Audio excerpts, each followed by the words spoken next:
Alrighty! Get on over and follow the Cosmic Wonder. Tell them Tyrone Magnus sent you.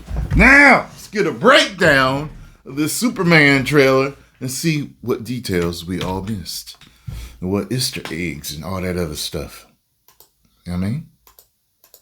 What is going on, everybody? Welcome to the Cosmic Wonder. We just got the full official trailer for Superman. I personally really loved it, and now I am even more excited for this film to come out in a couple of months. But go ahead and let me know your thoughts about it in the comments down below. We also recently heard some reports that some people saw another test screening of Superman very recently, and that the people who saw it were very impressed. So everything is seemingly on track for this movie to be a great film. Now, the trailer opens up with a shot of Metropolis. We then enter an apartment where we see Lois Lane with Clark Kent, or Kal-El, aka Superman. The shot of Metropolis seemingly on track for this.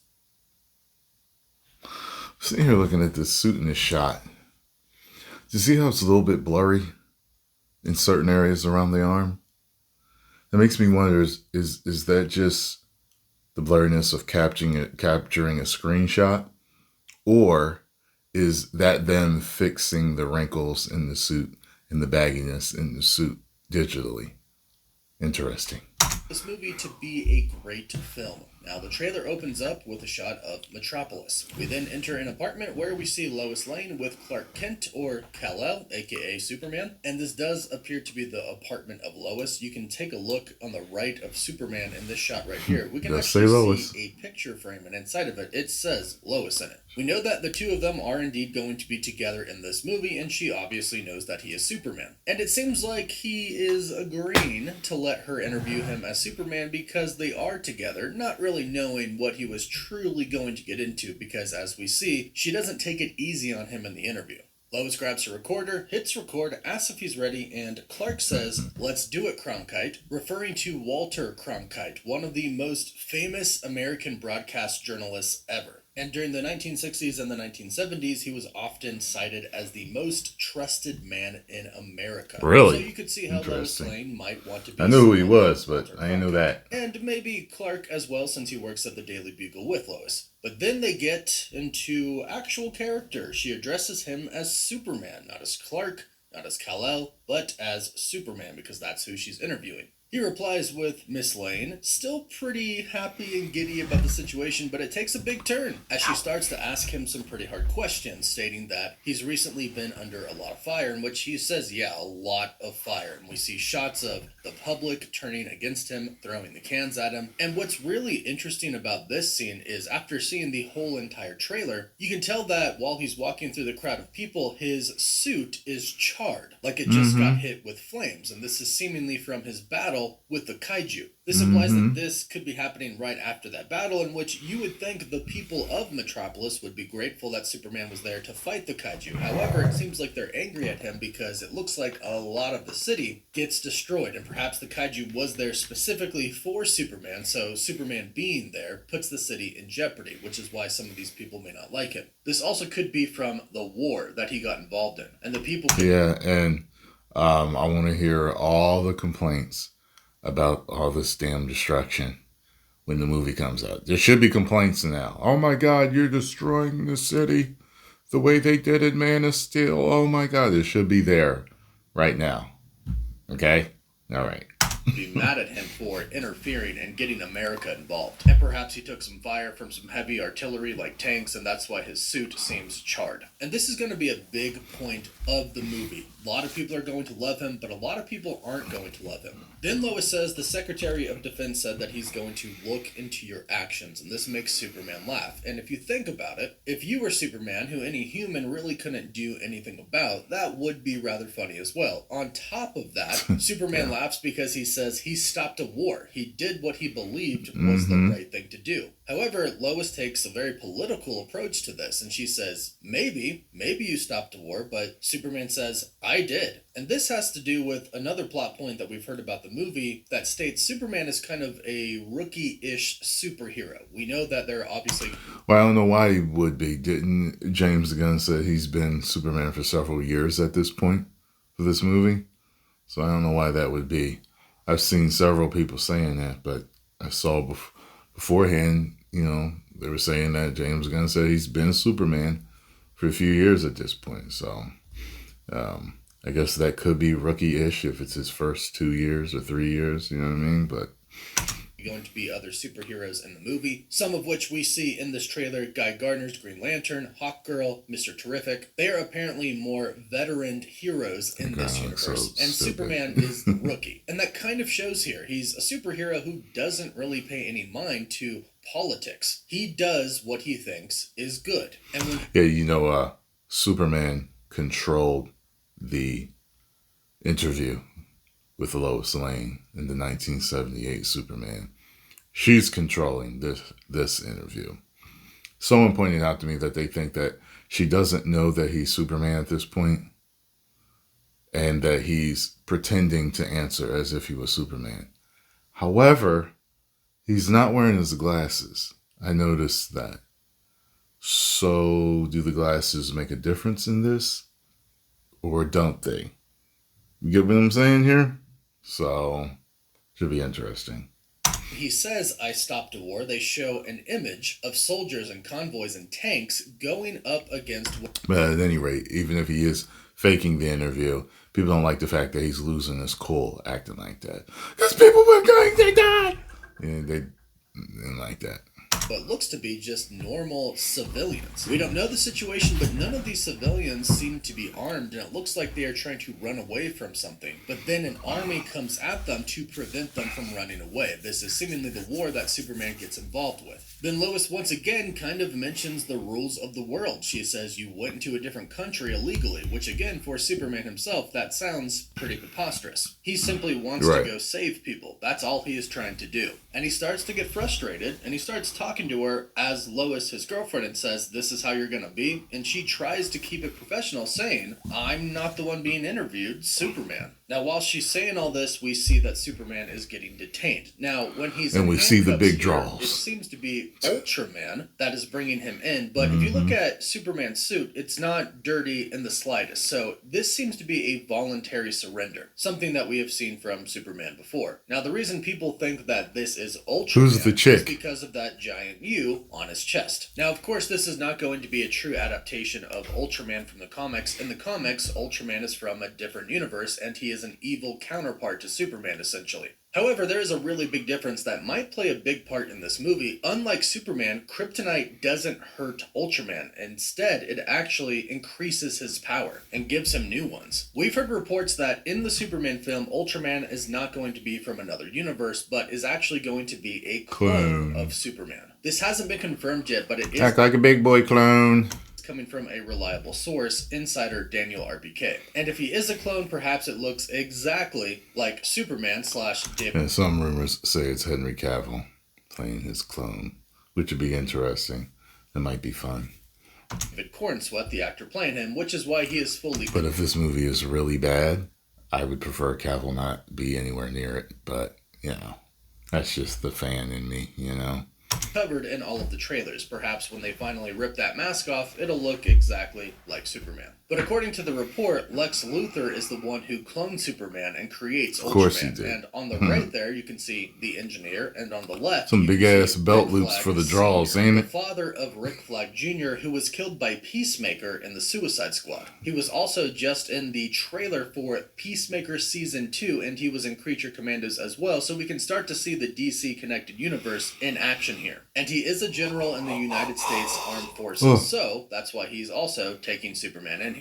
We then have a scene where it looks like Ultraman is shoving Superman's face into the ground. Again, it looks like Superman is letting him do it. And you see how strong Superman and Ultraman are in this. I don't know if he's letting him do it. I don't know about that now.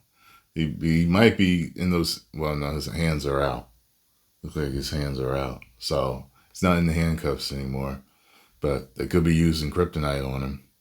And since it empowers Ultraman, that could be the issue. And he can't do nothing about it in the first place. Or maybe they have hostages or something like that. And so he's just like, all right, I give up. And then he comes up and grabs him and shows. That could be it. You know what I mean? Seen Superman's durability with his head and Ultraman's power shoving it into the ground, and the ground breaks. Lex Luthor appears to be watching, and it looks like he is loving this, if it is related with the to spit dangling from his teeth. We know that Lex hates Superman, and he probably did create Ultraman to kill him. Meanwhile, Superman is still getting very irritated with the interview. Again, he is an alien superhero. If he does create... Never mind. Not really caring about the politics of the Earth, but Lois says, "Did you consult with the president?" He lets out a big sigh and says, "No." And Lois explains, "You seemingly acted as a representative of the United States in a war," but he gets up screaming, "I wasn't representing anybody except for me and doing good." Crazy right there. That shot. It looks crazy. Lois says, "I would question myself and consider the consequences." Basically stating, before you decide to go do good on your own, you have to think about what it means for the United States, what it means for other countries, what it means for global politics. But all Superman is thinking about is that people were going to die, and he wanted to do good and save them, so that's why he did what he did. Then we get a new fight scene that was revealed in the teaser for this trailer that they released yesterday, where we see the Hammer of Baravia. The Hammer of Baravia is a confirmed original character for this movie that James Gunn created. We actually don't know who the Hammer of Baravia is. All we know right now is that he has the ability to fly and shoot laser beams. The theories of who it could be range from it could actually be Lex Luthor inside of that suit. It's his war suit. Is it just a robot? To be able to fight Superman. Or it's a suit for Ultraman to actually use, which would make sense because it can fly and shoot lasers. And it seems to be a formidable match for Superman. So does Ultraman in general in this trailer. Now, I love this scene where Superman is seemingly losing and he gets hit to the ground and everybody's there to watch him fall. And that's how Scarlet sleeps. Runs up to him, yelling his name, and helps him get up. This shows that contrast of people who hate him, but people who love him, look up to him, and look to him for safety. And I think it's just a really, honestly touching scene right here. I love to see this. And I bet you that helps power Superman as well, helping him not But I did see it, people say. It was so nice how they helped him out of the hole. The engineer go to Superman's fortress of solitude. Wait, who? We formerly got a picture of Superman holding one of his automatons. Superman as well, helping him not quit. Then we get a really crazy scene where Lex Luthor and the engineer go to Superman's fortress of solitude. We formerly got a picture of Superman holding one of his automatons because they were hurt, and now we know the reason why and who is responsible. DC Comics, the engineer. Yeah, I didn't know about her before. Comics, the engineer is Angie Spica, and she is the second person to take up the engineer mantle and be a member of the Authority. She has a liquid body that can change and transform because she has nanites in her bloodstream. So her body is basically nanotechnology and can change into what she imagines. Makes sense. And we see that portrayed here very well in this scene. She is the one that seemingly kills all of the automatons, but it looks like she kind of gets defeated by Krypto, Superman's super dog from Krypton, and we see him hit the engineer, and she grabs. They better not kill Krypto. Freeze frame. You can actually see her holding her face, and there's actually a chunk of it taken off. Now, I'll deduct the whole point off that movie review if they kill Krypto. I swear to God. Again, she is made up of nanites, so she can pretty much just regrow that, but she does seem to be pretty taken aback about how strong Krypto is. Now, from here, we get a lot of really cool scenes and important scenes. We see Superman saving civilians from getting stepped on by the kaiju. We get another scene of Superman and Lois hugging each other with the giant eyeball villain in the background who might be Solaris. We see more of the battle here. We see that Guy Gardner has created sort of a net with his ring and is pulling the villain away. We also get some footage of Ma and Pa Kent, Superman's Earth parent. Scene of Superman and Lois hugging each other with the giant eyeball villain in the background who might be Solaris. We see more of the battle here. We see that Guy Gardner has created sort of a net with his ring and is pulling the villain away. We also get some footage of Ma and Pa Kent, Superman's Earth parents, and some handheld camera footage of him when he was a child. And we hear Pa talking to Clark, saying, your choices, your actions, that's what makes you who you are. And side note, it seems like in this movie, for all of it, he's going to be alive, unless they decide to kill him off. But it looks like James Gunn might have went with the choice of him not dying and actually being there for Superman. We get a really cool look Have at him die Mr. later. Terrific with his really awesome tech. And then we see Lex in the Fortress of Solitude saying that Superman is not a man, he's an it, showing us how much he hates Superman. And at some point in time, it looks like Dehumanizing he him. does manage to capture Superman, and he puts him in a cell with Metamorpho, or Rex Mason, who has the ability to change his body into any element. And here is something that is very interesting His and hand answers a turned into pretty kryptonite. big question. If you take a look at Metamorpho's hand in this scene, it looks like he is actually changing into kryptonite. And that is why Superman is able to be hurt in this Yeah. scene where he's getting beat in the cell. It looks like that is what Metamorpho is going to do for Lex Luthor. He is going to create kryptonite, which could answer the question that many people have been asking, where exactly is Lex going to get kryptonite from? Well, if this scene is any indicator, it looks like he's getting it from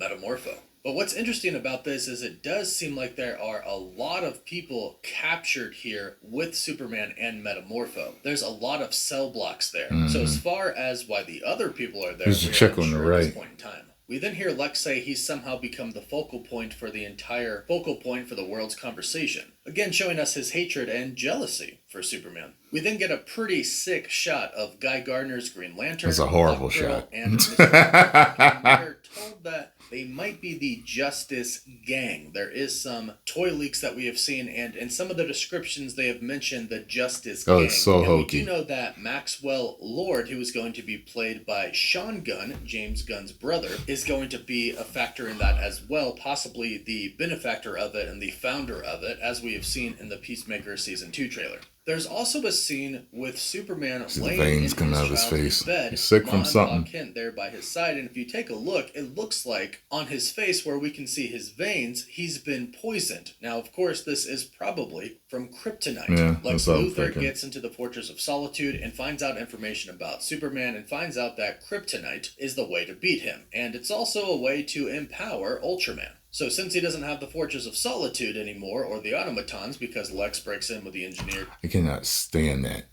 Somebody said that in my comments the other day. I cannot stand that when they let the bad guys get into the heroes' sanctuary. Whether it's them breaking into the Batcave or getting into the Fortress of Solitude. I hate that shit. I cannot stand it. he goes back home. We then have some awesome footage of Superman fighting the kaiju, and if you notice in the background on the giant screen, there's a news anchor on the screen, and this appears to be William Reeves, the son of Christopher Reeves, the iconic Superman. His son William did mention publicly... It would have been nice if William, he's acting apparently. I don't know, is he good enough to play Superman? It would have been perfect to get him to play Superman, but I don't know why they didn't. Politics, I don't know. Not good enough? I don't know. That he does have a cameo, a one-line cameo in Superman, and it looks like that is the cameo right there. And that's a nice touching moment. I'm glad James Gunn decided to do that. We then have another image of that war that is seemingly taking place that Superman gets involved with, and we see Guy Gardner use some of his Green Lantern abilities. And it looks really great. We get another shot at Hawkgirl. And what's interesting is we get a scene of the Hammer of Baravia flying in the air way up high, and somebody in one of the skyscrapers is looking out the window taking a selfie with the Hammer of Baravia as he destroys another skyscraper near her. But we've actually heard that social media inside of this movie is going to play a decent-sized role, and Lex Luthor is going to try to use social media to get more people to hate Superman. And I do like that the trailer kind of ends with Superman jumping back into the sky, and the civilians are screaming for him, they're smiling, they have their phones out because they're happy to see Superman. So it starts with him kind of getting hate, but the trailer ends with him being loved and adored. But in reality, the trailer fully ends with Krypto being on top of Superman. And that is the Superman trailer. Go ahead. Please let me know your thoughts about this in the comments down below. Do you think it looks good? Are you excited for it? Let us know all of your thoughts. Don't forget to like this video and subscribe so you don't miss out on any of the latest DC news, rumors, or... Okie dokie. Well, I, for one, am ready to get this over with. Rip this Band-Aid off and see if this movie's going to be good or not. Problem with doing what I do is that over the years, you've seen great trailers to bad movies. You've seen great trailers to good movies. You've seen bad trailers to great movies. You've seen bad trailers to bad movies. You've just seen it all, everything in between. So you never really know, but it is what it is. July 11th, right? 10 million subscribers.